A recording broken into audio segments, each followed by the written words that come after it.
Hey, it's Maury. Thank you so much for stopping by today. I have a 12 by 12 scrapbooking process to share with you, and I'm going to be scrapbooking this 4 by 3 black and white photo of my kids. This was my son and daughter on my daughter's wedding day in July, and I'm going to be working with the Maggie Holmes Willow Lane collection. I'm going to start off here with a piece of basil marshmallow cardstock, which I've put some gesso onto with a palette knife.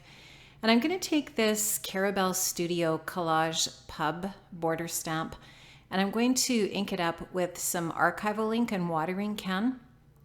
And I'm going to do some second generation stamping here by inking this up and then stamping with it once to take the majority of the ink off of it, and then stamp a second time, so the second generation, onto the right side of my layout, the side that I'm going to actually use for my project today. So I've got that inked up here. I'm going to flip my paper over to the wrong side, and I'm going to stamp that down once just to get some of the ink off of there, because I don't want it to be quite as distinct and I just want it to look a little bit distressed. So I'm going to stamp that down, and it's not going to be a perfect image. I didn't want it to be. I want it to just sort of look a little bit distressed in the background, just sort of like a little bit of it showing up here and there. And then I'm going to build some layers on top of that. It took me probably, this is going to sound crazy, but I think it took me about a week to do this layout because it was my first week back to school this week. And I was so tired, and I just could not get my head around what I was doing with this layout and what I wanted to do. And it just really took me a long time to finish it up. So that's going to be part of the struggle here as I'm going through this layout today. So what I did was I used 3 different colors of Distress Oxide ink. This is the tumbled glass. You can see that I just stamped it down onto just a piece of packaging, put a little bit of water on that, and then flipped that over and pressed it down onto the gessoed paper. And then I'm just taking a watercolor brush, and I'm just moving it around a little bit, just putting a little bit of, or spritzing a little bit of water on there, moving the ink around when it's reactivated, and then moving it around with that little watercolor brush. And I'm going to kind of use a similar method with each of the 3 colors. This now is fossilized amber, and then the third color will be spun sugar, so that there's kind of a blue, yellow, and pink color palette going on here with this layout that I'm working on today. So you can just see that I'm going to move that around a bit, add a little bit of water. I'm going to take a wet wipe, a baby wipe, and I'm going to pick up some of the color with that wipe just so that it's not quite as, the color's not quite as intense.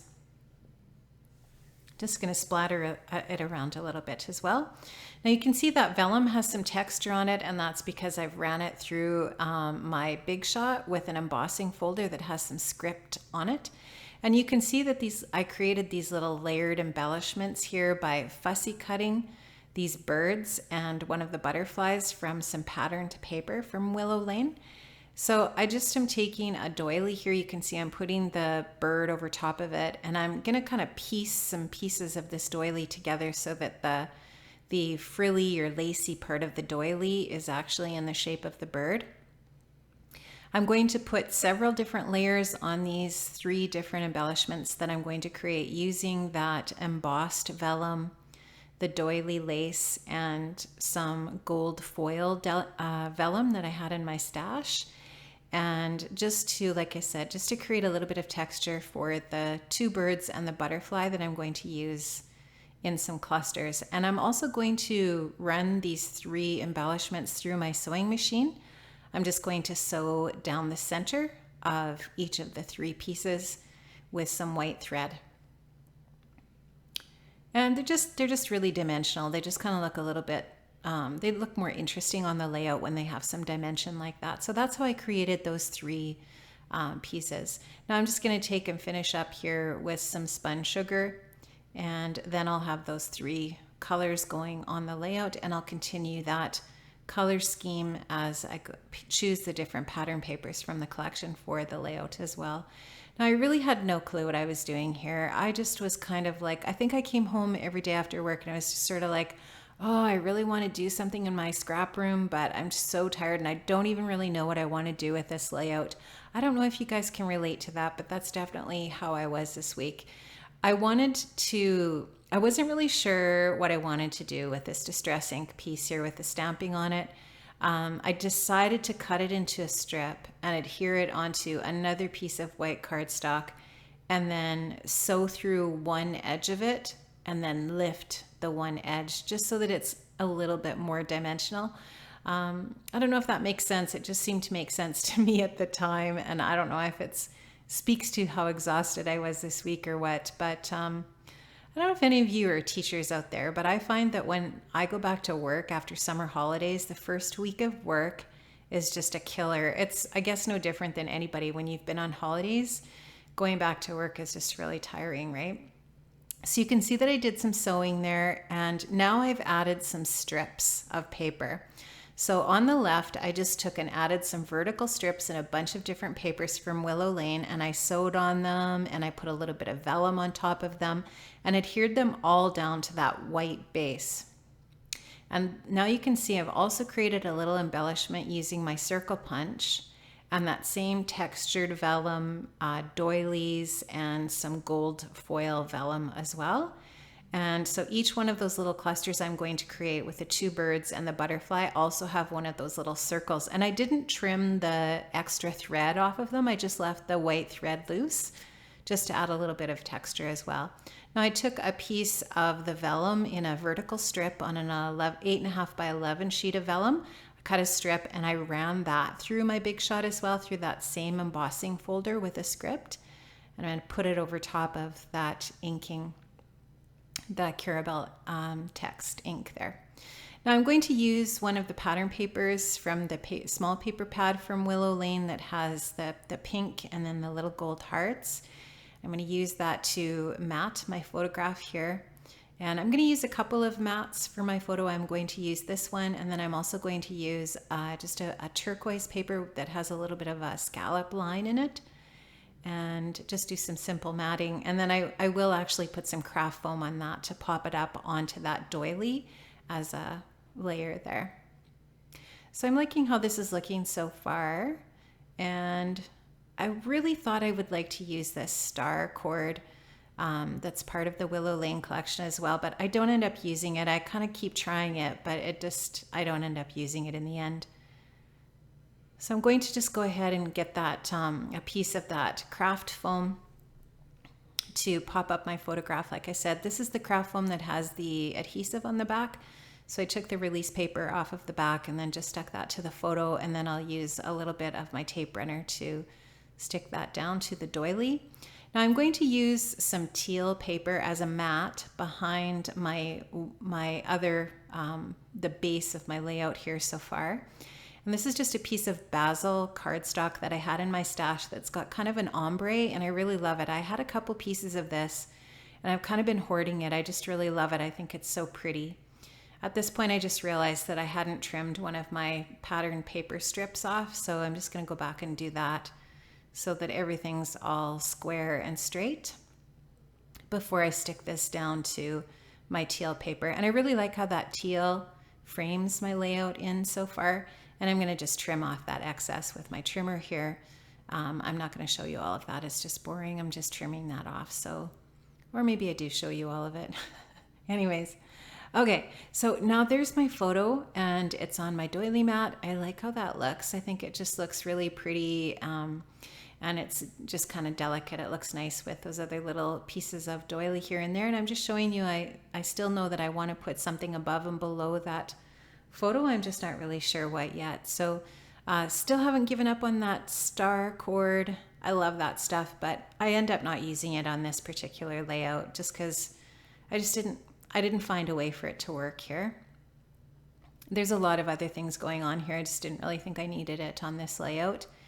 And now what I'm going to do is take some of these cardstock stickers, the phrase stickers, and I'm just going to put them in where the paper lifts up there by where I sewed it on those vertical strips. So one of them is going to say, "These are the days," and another one says, "Good vibes only," and then the other one says, "Love this life." And I just like those. I think that's a kind of a cool way to bring that left part of the layout into the whole grand scheme of what's happening here. So it just, provides a little bit of extra interest over on that side. I'm going to stick my photo layer down here now and think about what I want to do with my title. And I'm going to end up using one of the clear stickers from that clear sticker sheet that you can kind of see on the left of the screen that I had there. I'm going to use the one that says Together on it. And then I'm also going to use some little gold foam alphas from Maggie Holmes' Carousel to create the title, which is Together is Best. And I do end up using these little floral stickers, but I don't leave them in those places. I end up moving them closer to either a bird or the butterfly, just because I felt like they were just sort of like out there in no man's land by themselves there. So I wanted to move them closer to another embellishment just to kind of make more of a cluster. And I have popped those cardstock stickers up on a little bit of foam adhesive just because I find that that just, I don't know, it just makes them look a little more interesting when they're popped up a little bit. That's a little puffy, that's from the puffy sticker sheet, and that little sticker says Love You Always. And I'm going to just put that at the bottom of my photograph. I like how that looks. And there's just a little bit of black here and there on the layout. Now I also am going to use the little foam glitter, gold glitter hearts from the foam sticker sheet from Willow Lane. And I'm going to just use those in 3 different places as well, just to bring in a little bit more gold. There's just little pops of gold here and there on the layout. Some of the pattern paper that I've used from the 12 by 12 paper pad has the gold foiling in it, and then the alphas with the gold and so on. So there's just kind of little pops here and there of gold. I am also going to add a mat of black cardstock behind the teal cardstock in the frame. And you can see here that I've adhered this all down to a piece of yellow pattern paper from Willow Lane. Now you can see that I distressed those paper strips just because I thought they were really too plain looking. I just lift them up and I'm just kind of tearing them a little bit. And you can see I'm adding a tag to the top of the layout, and that's going to have my journaling on the back of it. You'll just see me create a tiny little pocket to put that in the back, and then I'll staple a little bit of ribbon to that tag at the top just so that it can be pulled out of the page protector in that way so that the kids can read the journaling that I did. I just did some journaling about them and, you know, just kind of like a little message. I don't always like to have my journaling on the front of my layouts when my layouts are sort of like posted in a lot of different places. It's just a personal thing. I often do that. I don't always put my journaling on the front of my layouts, or sometimes I'll add them after I've taken the photographs of my layouts, which I know some people might think, well, why doesn't she have journaling on there? I virtually have journaling on all of my layouts. I just don't publish them where that journaling's visible. Okay, I'm taking this Tim Holtz stencil and a little bit of Ranger texture paste, and I'm just adding some texture. I could have done this with any stencil, it doesn't really matter. I just wanted some texture on there in a few little spots, and that's basically going to be it for my layout today. I'm just kind of moving things around a bit, but I'm going to put them right back, and then I'm going to stick that all down with some liquid adhesive. That's my layout today, guys. I hope you like this as it turned out in the end. This is kind of like a long, laborious layout to do, but I like how it looks in the end, and I love this picture of my 2 little munchkins. They're not very little anymore, it turns out. They are big people, but anyways, they're the best. Thanks so much for stopping by today, guys. I really appreciate it. Hope you have an amazing day, and I hope to see you here another time. Bye-bye.